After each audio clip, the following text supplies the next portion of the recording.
Orang tua itu harus ada dua sisi. Sisi tegas dan sisi kehangatan. Salah satu sisi ini bila tidak ada, parenting akan gagal. Kalau Anda lihat, saya ilustrasikan seperti ini, seperti pistol. Ini bukan pistol sebenarnya. Telunjuk itu untuk meminta, menuntut, menyuruh. Nah, kamu harus rajin belajar. Jam bacanya ditambah. Kamu sama adik yang akur. Malam tidurnya paling lambat jam setengah 9. Jadi telunjuk ini adalah menggambarkan kita menyuruh anak, menasihati anak, meminta anak melakukan sesuatu yang seharusnya dilakukan sebagai seorang anak, seorang pelajar, sebagai seorang adik, sebagai seorang kakak, sebagai seorang anggota keluarga. Namun ada jempol. Jempol ini bicara kehangatan. Kalau kita lihat sisi jempolnya saja, ini mengenai pujian, apresiasi, membolehkan. Jadi sesekali anak perlu membolehkan. Misalkan yang selama ini sering dilarang main game, dibatasi, tiba-tiba pas lagi libur, sayang kenapa kamu nggak main game? Main game aja, nggak apa-apa lo libur. Jadi membolehkan, mengokekan, mengiyakan. Karena kalau selalu nggak boleh, nggak boleh, nggak boleh, ya akhirnya anak punya luka batin pada Anda. Jadi mainkan dua sisi. Menyuruh, melarang. Tapi juga ada sisi kehangatan. Memuji, apresiasi, membolehkan, menyetujui, mengiyakan. Itu perlu gitu loh. Nah ini adalah ilmu parenting yang paling tepat. Kenapa? Lihat, Anda baca buku parenting sebanyak apapun. Kurang lebih kombinasinya adalah dua hal ini. Parenting yang otoriter hanya nyuruh aja, hanya nuntut aja, hanya marah, hanya menghakimi saja. Hanya merintah aja. Giliran anak berbuat baik tidak pernah dipuji. Ketika anak berbuat kebaikan tidak pernah dihargai. Ketika anak dapat prestasi bagus, nilai bagus, jarang atau tidak pernah dihargai. Diberikan jempol. Akhirnya orang lesu gitu loh. Salah dimarahin, dihakimi, benar atau baik nggak pernah dipuji. Jangan anak-anak. Saya nggak usah ngomong orang lain. Saya nggak mau ngomong Anda, kamu, kalian. Saya ngomongin saya sendiri. Saya pun yang belajar psikologi, kuliah psikologi sekian lama. Kalau saya selalu disuruh, diminta, dituntut, dihakimi, ditunjuk, disalah-salahkan, ya capek juga gitu loh. Saya loh, yang ngajarin ini loh, saya juga akan capek jujur. Saya sih nggak munafik orangnya ya. Disalahin terus, disuruh terus. Ya jangan kan anak kecil. Anda deh yang kerja di kantor, bosmu itu nyuruh aja, nuntut aja, nyalahin aja. Giliran Anda berprestasi, giliran Anda melakukan suatu pekerjaan yang luar biasa, hasilnya luar biasa, giliran Anda mencapai performa puncak, ketika Anda mencapai produktivitas tinggi, beliau nggak pernah memuji. Hanya diem tok gitu. Atau cuma ngomong, ya bagus dong, gitu tok. Orang tuh lama-lama kering gitu loh. Bener, baik kok nggak dipuji ya. Nggak renungkan lah, kita nggak usah ngomong anak-anak. Kita aja nih, nggak pernah dipuji, nggak pernah diapresiasi. Ya lemes lah lama-lama. Kita loh udah usia loh ini yang udah paham, udah ngerti. Nah anak kecil apalagi. Saya sih nggak suruh Anda selalu memuji, tidak. Kan dua sisi. Telunjuk, jempol. Mainkan itu. Ini sangat penting loh ya, karena jiwa manusia itu ya settingannya sama, keinginannya sama. Istri yang selalu dituntut-tuntut, nggak pernah dipuji. Suami yang nggak pernah diapresiasi, diharuskan ini itu. Kamu harus bantu aku jaga anak dong, kamu harus bantu aku begini, kamu harus bantu aku beres rumah dong, ada pembantu nih. Kamu harus begini-begini, kamu harus ngertiin aku dong, kamu harus begini dong. Saya dengarnya aja nggak enak gitu, apalagi dia yang menjalani gitu. Nah cuma ingat, ini bukan berarti kekerasan ya. Ketika saya begini, ini artinya ketegasan diseimbangkan dengan kehangatan. Tegas itu adalah misalkan, ya PR besok harus kumpul. Hari ini dia harus kerjakan. Nggak bisa nggak bisa nak. Kamu harus kerjain nak. Ini malam ini harus selesai. Besok mau dikumpulin. Itu tegas. Jadi ini artinya meminta, mengharapkan, menyuruh anak, menasihati anak. Nah ini fungsi ketegasan. Begini bukan berarti Anda memanjakan anak ya, jangan salah paham. Semua serba dikasih. Dia mau apa dikasih. Semua serba dibolehkan ya, enggak. Makanya begini, bukan begitu toh. Dua-duanya. Tahu kapan harus tegas, tahu kapan harus memberi kehangatan. Nah ini seimbangkan. Misalkan ketika anakmu berbuat salah, tetap begini, nak, nggak boleh begitu lagi ya nak, itu bukan hal yang baik. Masa kamu begini sih, masa kamu begitu sih. Tetap kita tunjuk, tetap kita ajari, tetap kita tuntut untuk dia tidak begitu lagi. Perlu.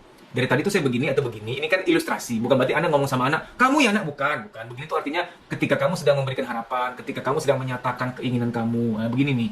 Bukan nunjuk ke anak, bukan. Ini lambang dari memberi keinginan, memberi tuntutan, meminta anak melakukan sesuatu. Tugas dia sebagai pelajar, tugas dia sebagai anggota keluarga gitu loh. Tapi ketika ngomong sama anak, sayang, gini. Seperti biasa ngomongnya, bukan menunjuk ke anak, bukan. Tapi ada begininya juga. Makasih loh nak, kamu udah ngaku. Kamu udah jujur sama ayah, sama bunda, bahwa kamu tadi begini sama adikmu. Itu suatu kesalahan memang, itu nggak boleh lagi ya sayang ya.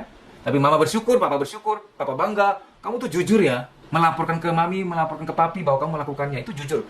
Bunda, ayah sangat kagum. Kamu hebat, kamu ada yang jujur. Nah itu seimbang. Saya rasa sangat jarang ya ada orang tua yang ketika anak curhat tuh dipuji dulu gitu loh. Misalkan dia curhat nih, mama maaf ya, tadi aku tuh dimarahin guru karena aku lupa bawa buku ini, lupa bawa itu. Memang udah dipesenin sih minggu depan dibawa, tapi aku malah nggak bawa tadi gitu. Kalau kamu mampu, maka ini jarang ya, dan itu luar biasa.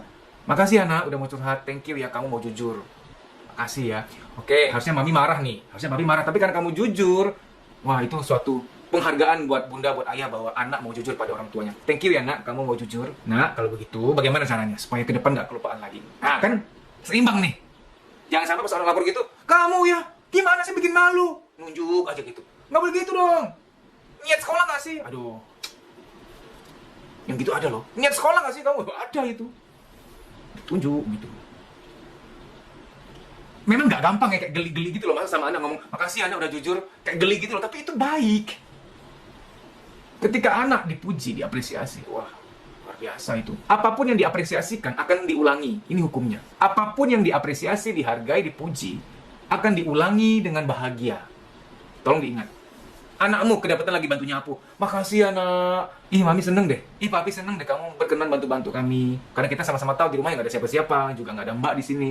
Makasih ya. Wah, anak digituin seneng dia. Dia akan ulangi dengan bahagia. Besok dia akan bantu nyapu juga. Tolong diingat ya, ini adalah sebuah hukum yang pasti berlaku. Perbuatan baik yang dipuji, dihargai, akan diulangi lagi oleh yang bersangkutan dengan bahagia.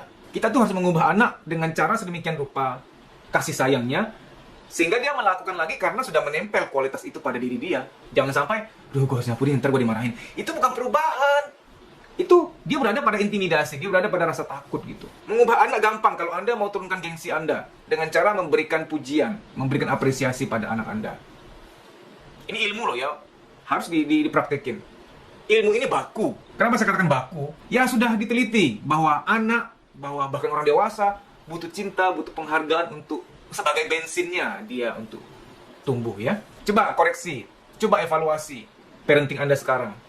Apakah Anda terlalu manjain, semua serba mengokekan, semua serba membolehkan? Apakah Anda terlalu nuntut, sering marahin, melabel, nyuruh-nyuruh aja, nasihat-nasihat aja, dan nggak pernah memuji? Coba renungkan.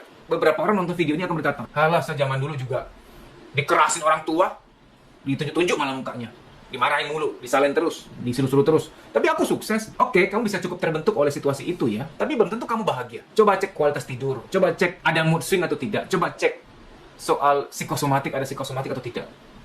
Coba cek soal ketenangan batin. Gini, dalam kekerasan ada orang-orang yang bisa survive. Tapi orang yang survive ini membawa luka, nggak kosong, nggak ada luka gitu loh.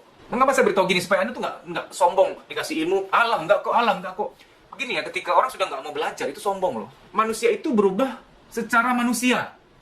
Manusia karena manusia. Kalau kamu membuat anakmu berubah karena ancaman, itu tidak dimanusiakan di situ. Dan tidak langgeng juga perubahannya. Mas, kalau aku terlalu lembek, aku diinjek-injek loh mas. Melunjak ntar anakku. Kan begini. Saya nggak suruh kamu begini toh. Begini kan, oh iya, oke. Orang tua nggak boleh pelin-pelan ya. Ketika ada aturan misalkan, permen hanya boleh seminggu sekali. Ya udah tegas gitu loh. Tapi boleh. Ketika kapan-kapan udah seminggu nih, lagi jalan-jalan ke minimarket, dibilang, ma ada permen aku beli ya. Lalu kamu lihat, oh ini udah seminggu nih. Ya udah ambil sayang, ambil, beli, boleh. Nah itu kan keren, ada begininya. Nggak dilarang terus. Pokoknya nggak boleh, nggak bisa lah. Seimbangkan. Indonesia darurat ilmu parenting. Karena banyak orang menikah aja, didik anak semengalirnya. Itu mengerikan loh. Akhirnya anak tumbuh menjadi orang-orang yang berada dalam ketakutan karena orang tua terlalu mengintimidasi. Dan ada anak-anak yang tumbuh dalam rasa manja, nggak punya ketegaran. Seorang yang kepada anaknya lembek banget. Contoh ya, dia ke mall tuh. Anaknya bilang, ini zaman-zaman masih boneka Pororo, tau nggak Pororo? Jadi, papa nih ada boneka Pororo, boleh beli nggak? Oh boleh. Beli juga tuh Edi kan temannya Pororo. Beli juga Tong tuh, beli aja sekampung semuanya. Jadi dia membolehkan semuanya. Anaknya minta satu dikasih 5 gitu. Nggak boleh loh. Itu akan membuat anak tuh lemes batinnya, nggak kuat untuk menerima ketegasan. Nah, Anda bisa memenuhi, tapi suatu saat ketika dia udah nggak sama Anda, wah, lingkungan tempat di mana dia bekerja, di mana tempat dia sekolah atau kuliah, apalagi nanti istri atau suami atau mertuanya dia nggak akan selalu bisa mengiyakan dia, nggak akan selalu bisa memenuhi permohonan dia, nggak akan selalu bisa memenuhi keinginan dia. Nah, terjadilah bentrok sosial. Banyak pertikaian sosial itu terjadi karena orang-orang yang manja gitu loh. Manja artinya pendapatku yang benar lah. Pokoknya aku harus begini. Nah, itu manja tuh. Pokoknya aku mau ini, mereka harus dengar, mereka harus kabulin. Kalau aku lihat di Instagram tuh ya, ketika ada debat politik lah, saling serang, hoax. Itu orang-orang manja semua tuh. Aku benar pokoknya, mereka salah. Itu manja semuanya. Orang-orang yang lemes artinya tuh nggak bisa untuk merasa kalah gitu loh. Nggak bisa untuk merasa salah gitu loh. Terlalu lemes. Lemes artinya lembek gitu loh. Orang-orang yang terlalu memaksakan kehendak adalah orang-orang yang lemah. Namun orang-orang yang bisa ngalah, bisa empatik, bisa toleran itu orang-orang kuat. Orang kuat itu. Jangan pernah Anda bilang orang yang suka mengalah itu lemah. Oh, emang kamu bisa mengalah kayak dia? Coba. Kalau saya meminjam bahasa game itu perlu nyawa yang banyak kayak Mario Bros. Nggak gampang. Nah, jadi gini, kembali kepada topik ya. Jangan jadikan anakmu orang yang manja nantinya. Serba dibolehin, serba diiyakan. Nanti dia akan tumbuh jadi orang yang punya ekspektasi begitu. Aku juga ingin diiyain oleh semua orang, nggak cuma ayahku, nggak cuma ibuku. Aku juga ingin diiyain, disetujuin oleh sebanyak mungkin orang, nggak cuma ayah ibuku. Dia manja jadinya. Kebalikannya, jangan juga selalu disalahkan, disuruh, diminta, dituduh, tapi nggak pernah kamu memuji, memberikan kehangatan, memberikan support. Akhirnya apa? Orang kering juga, nggak dapat cinta. Contoh, ketika anakmu malas belajar. Sayang, papa pengen kamu baca bukunya diperbanyak sehari 1 jam. Biasanya kan cuma setengah jam sehari, sekarang 1 jam baca bukunya. Jadi Anda meminta, Anda menyuruh. Namun, Anda memberikan kehangatan. Kira-kira supaya kamu rajin baca, perlu apa sayang? Mami beliin buku cerita yang keren-keren, mau? Papi ubah wallpaper kamar kamu biar lebih sejuk, biar lebih nyaman. Kamu suka warna apa? Mungkin kamu bosan dengan suasana belajar di kamar kamu. Mungkin dengan ganti wallpaper kamu akan suka. Jadi ada dukungan, ada kehangatan, ada pengertian.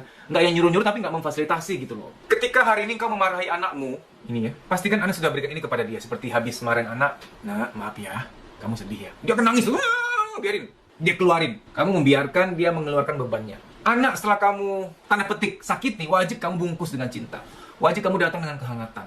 Jempol ini luas ya, nggak cuma pujian, kehangatan, tapi dukungan juga. Kita mengerti bahwa dalam tumbuh kembang, seseorang tuh butuh memang disuruh, diminta, diharapkan, disuruh-suruh, itu perlu memang. Tapi juga ada kehangatan, ada pujian, ada dukungan. Hangat, pujian, dukungan. Karena berat bagi seorang anak yang selalu dituntut untuk berprestasi, selalu dituntut untuk disiplin mengerjakan pekerjaan rumah. Jempol ini bicara kehangatan, pujian, dukungan. Kamu pengen anakmu rajin belajar, dukunganmu apa? Kamu pengen anakmu akur sama adiknya, dukunganmu apa? Oke, soal misalkan supaya dia rajin belajar, dukunganmu apa?